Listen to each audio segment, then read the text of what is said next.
This week, we travel back to the world of an ancient community that is so distant yet familiar to our modern societies. We trace the footsteps of people on a journey heading to the promised land.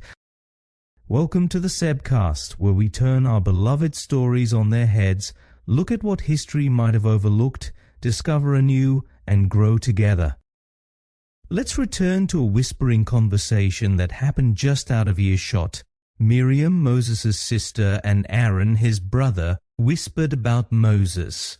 On the surface, it seemed they were criticizing his marriage to a Cushite woman, a choice they disagreed with. But if you delve deeper, as Numbers 12 invites us to do, you realize it's not really about his wife. It's about something much more insidious: jealousy.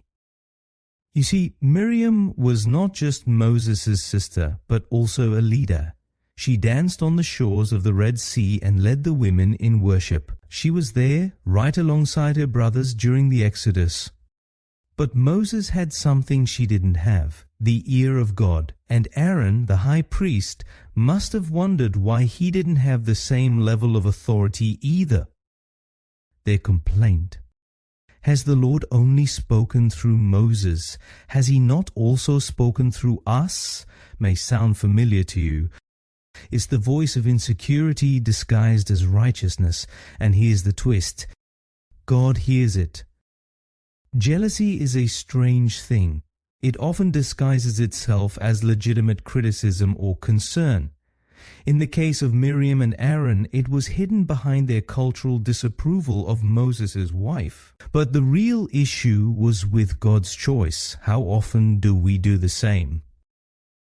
We criticize other leaders, peers, and even friends, not for what they've done, but for what their success says about us. I once talked with a leadership consultant in Cape Town about this dynamic. He said something that has always stayed with me. Jealousy in teams almost never is about the other person. It's about our own unmet expectations of ourselves. It's easy to point fingers. It's much harder to acknowledge our own dissatisfaction with our current state.